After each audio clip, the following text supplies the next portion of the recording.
How about that Fall Direct? Now that's what I'm talking about. We got Zelda, Fire Emblem, Pikmin, Octopath Traveler 2, gameplay for Bayonetta and Mario plus Rabbids, all the farming sims your little heart desires, and so much more. Honestly, I did not expect Nintendo to go off this hard, especially after skipping E3, although maybe that gave them the chance to build up a sizable repertoire of unannounced games. Regardless, the rest of this year and into the spring of 2023 is stacked with plenty of meaty games for us to play. Now that's what I'm talking about, innit? Enough stalling, let's get right into it. And we gotta start with Zelda, Tears of the Kingdom. Finally, we get a release date and a title. Holy cow, it looks gorgeous. Granted, it is still another teaser trailer, which is more or less expected, but man, oh man, it looks gorgeous. I don't know what kind of witchcraft they're doing for this game. Maybe because they're not developing for the Wii U at the same time. Maybe it's because it's solely on the Switch, but it looks so much better with the lighting, the details, or at least the resolution, it feels like. But that could also be because we really haven't seen it, out in the wild yet. But, and that's the thing. I really want to see an uninterrupted gameplay session. How does Tears of the Kingdom compare to the first game, gameplay-wise? But, of course, we'll get that eventually. It's just only a matter of time, and I'm impatient. Either way, incredibly excited about the lore implications here. What is going on with these ruins? I have to know. Definitely going to do a deep dive on this. We'll save my more in-depth thoughts for that video. Fire Emblem Engage. We really did get a new Fire Emblem game announced. That being said, I'm a little mixed on this. Maybe that's a little shocking considering how big of a Fire Emblem fan I am, but I don't know. There's just something about Engage that doesn't sit right with me, or I need to see more, of course. On the one hand, I love what I'm seeing graphically speaking. Better evolution both in the in-game battles and in the cutscenes. The animation looks great, especially compared to Three Houses. Oh my gosh. Clearly they got the same studio that did Awakening and Fates. Just looking at the 3D models, it feels like that they definitely went to the same studio there. Gameplay-wise, is definitely going for an old-school GBA 3DS look. It's kind of weird to say 3DS is old school, but it's not the same style that was in Three Houses in terms of aesthetic, if I'm making sense. It's not following that Three Houses design. To me, it does look a little basic, especially the fonts. Like, I don't know. It just doesn't have as much flair and detail as Three Houses did, with using the whole school theme, and you have the options are actually flashcards, and you have like the Sero symbol on them, and there's just so many little details that bring characteristic to the game that when you see Engage, it's like just kind of basic. And maybe some people really like the basicness. I like games to have a little more character to them and make them stand out. Maybe I'm just being really nitpicky there. That being said, the resolution is a lot better. The maps do look tight and well designed, albeit less detailed again. Although I will say that when you go into battle, you do see the details of like the castle, like the bricks and whatnot. So that's nice, and that goes along with how the 3DS worked. When you would go into a battle, the area was much more detailed, so that's good. And honestly, like in a lot of ways, it is a much bigger improvement than what was in Three Houses, graphically speaking. I do wish they kind of made it stand out more in terms of design, but that's just me, I guess. On the other hand, I'm really struggling with this summon concept. It just feels like a fan service cash grab. Like, I can easily see intelligent systems adding in this in-game purchase type of situation, more DLC to get you to buy the latest lords and your favorite characters coming into the game as summons. Like, I don't like the idea. And it's not so much the idea of having DLC or paid DLC, microtransactions and whatnot. I mean, that's another discussion.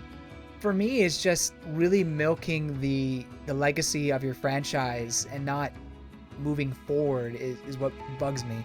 I know that Fire Emblem has done that for a long time and has had DLC where previous characters have come into the game for one reason or another. And that's fine, because that's all extra content. It has nothing to do with the main story, really. It doesn't interrupt that, unless the games connect in some way, which is also cool. But in this case, no, they're there because they are somewhat key to the plot. They're ripped from their universe and brought to yours to save the day. Yeah, I don't know. Definitely gives off Tokyo Mirage Session vibes. Teaming up with some of the lords of the past.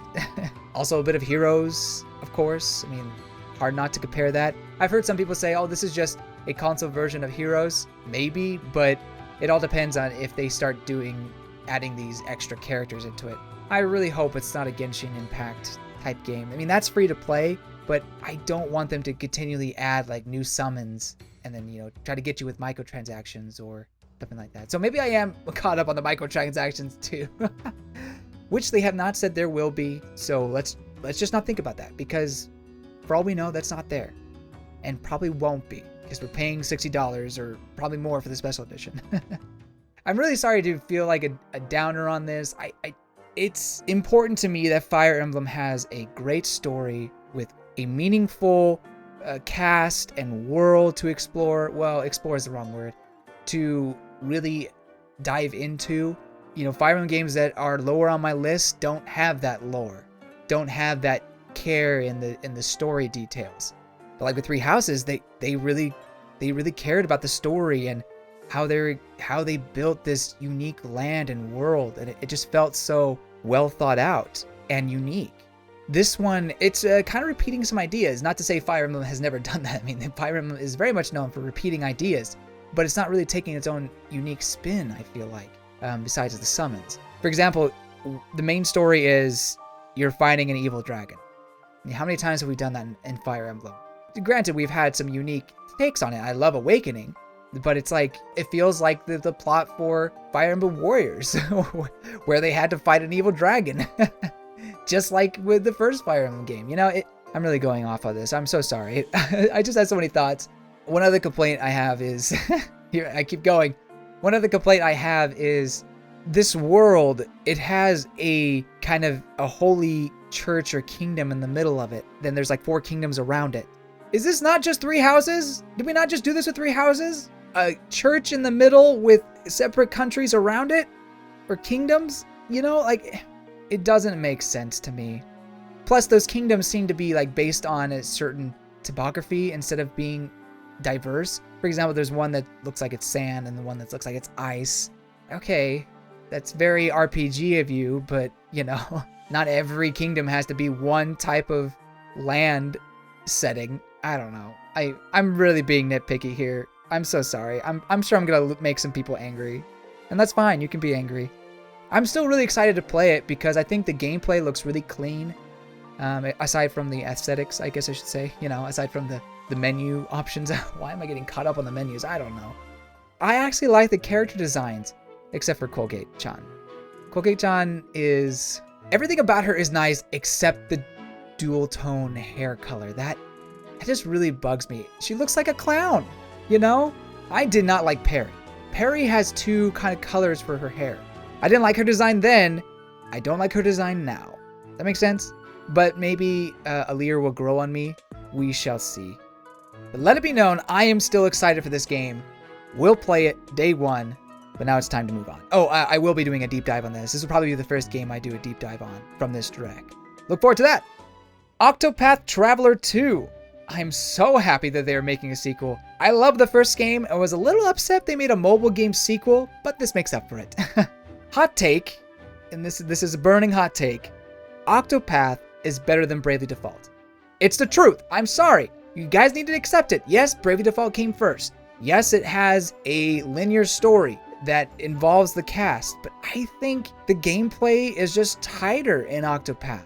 And the HD 2D graphics are just gorgeous, plus the music. I mean, the music in Bravely Default is very good, but Octopath, to me, is just on another level in a lot of aspects. I even like the stories too, even if they didn't come together at the end. That was slightly disappointing, but I think most of the character stories made an impact, or at least made an impression on me. So I think Octopath is the better game. The cast looks great, the HD 2D graphics are gorgeous as always, and the music is as incredible as ever. It also seems that they're taking some of the complaints of the first game to heart, deepening the relationship between cast members as they interact in various side stories. We'll see how well that gets executed, but I'm really excited to see how they improve on the original game. Pikmin 4! After teasing Pikmin 4 years ago, Miyamoto finally delivered on his promise. Pikmin 4 is real. Seems to be a late 2003, maybe 2024 game, but at least we have confirmation of that, right? You know?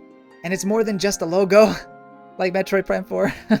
We know that it exists, and so far, it's looking graphically impressive, even compared to 3, which I thought was really nice to see. I really can't wait to see what the new and improved fruit look like. Just a little backstory, Pikmin 3 was my first game that I played in the series, and it wasn't until the Switch that I played it. A little late on that. It's not one of my favorite series, but I had a good time. Yeah, and I put money down for a sequel. Absolutely. Kind of relaxing and stressful at the same time, you know? I will say it was a little weird that Miyamoto spent a good chunk of the time talking about Pikmin Bloom, a game that has been out for almost a year now. I guess downloads and player activity is not at the level they had hoped for. The Pikmin 4 reveal made up for it. Master Detective Archives Rain Code. That's a mouthful. I love these kind of detective puzzle games, although I never played Danganronpa. I want to, but I just haven't. I really like what I see from this game. Interactive, fun puzzles with what seems to be a great story. The 3D models look great too. You know, it captures the artist's 2D design very well, that classic Danganronpa look. I will absolutely be keeping my eyes on this one, for other reasons as well. Look, all I'm saying is that this woman could haunt me any day. I love you, Buette! I'm your biggest fan! Please haunt me! Never be down that bad, folks. Never be down that bad. Only I can. Only I can. Bayonetta 3 and Mario plus Rabbids. I love these two together, even now that I say it out loud, it really sounds odd. Bayonetta 3 plus Rabbids.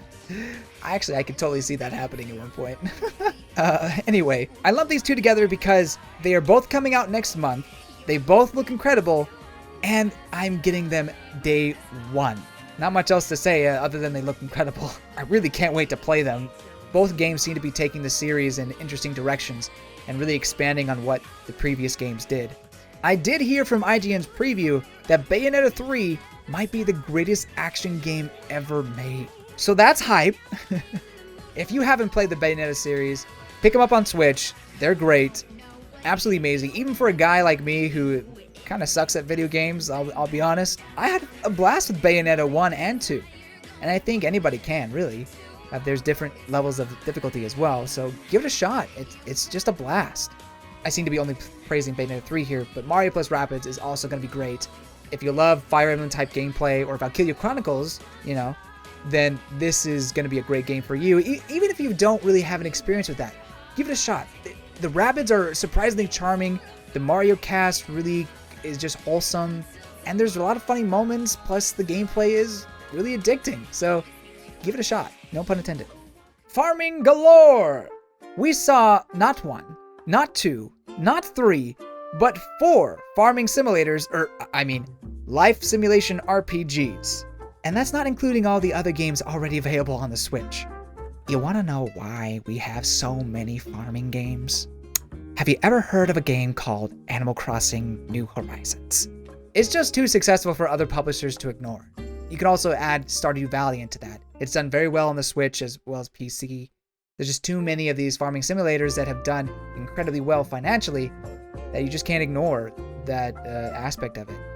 Out of all these games, Harvestella is the one I'm most interested in. There just seems to be a lot of gameplay that I value. I like the world and character design a lot. I'm excited to try out the demo for myself. And that's about it for my thoughts. There's more I could talk about, like the Mario Kart DLC, the upcoming Splatfest, and the Xenoblade 3 DLC. You know, just take it. Just take it! I don't care how much it costs, just take it! But there's just not enough time to play everything, you know? The games I mentioned are ones that I will most likely play, except for all the farming sims. I've seen some people, particularly die-hard Metroid fans for some reason, upset with this Direct, to which I say, I'm sorry? I felt like there was so much to enjoy in this Direct that how could you not find something that is enjoyable? I know that we all have different tastes, and you don't have to like everything that Nintendo shows. But I do encourage you to try some of these titles that, to me, seem to be pretty phenomenal. I don't know, like, broaden your horizon, expand your gaming library beyond just, a couple of hidden gems. I don't know, I mean, to each their own. If you don't like these games and you even tried them before and don't like them, I'm sorry. I'm sorry that Nintendo is not meeting your criteria, but nothing I can do about it. That all being said, I do hope your favorite long dormant series does get the love it deserves. Except Ice Climbers. There's just no redeeming that game. Let's be honest, you only like them because of Smash, not because of their game. Is that how I'm ending this video? I guess that's how I'm ending this video. Goodbye! Thank you so much for watching. What did you think of the Fall 2022 Direct? Which game are you most excited for? Let me know in the comments below. I'm gonna go work on some deep dives, so please be patient as I try to get those ready. But in the meantime, be sure to subscribe if you want to see those deep dives and more of my thoughts. See you later! This is the end of the video, but for those people who decided to stay,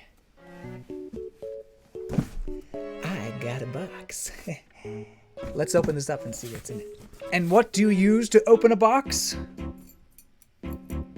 A special box cutter. Okay, this is actually not sharp at all, but this kind of tape is not very strong, so I think this will. Oh my gosh! Please hold while I try to open this. Yes, this is the Monado's power. I'm really feeling it. All right. Some other quote. In hindsight, I probably should have done this box opening as a separate video or something. Oh well. Come on, Monado. Come on. Oh gosh, I think I need a Noah's sword for this. There we go. Note to self, do not use the Monado to open a box. It broke. It's just the keychain part. Everything else seems to be solid. That's what I get for being a doofus. Anyway, let's get down to business.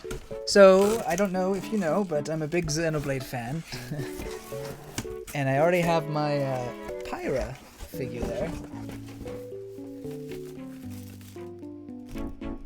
Can you see it? Can you see it? Like it's my birthday or something. It's not my birthday.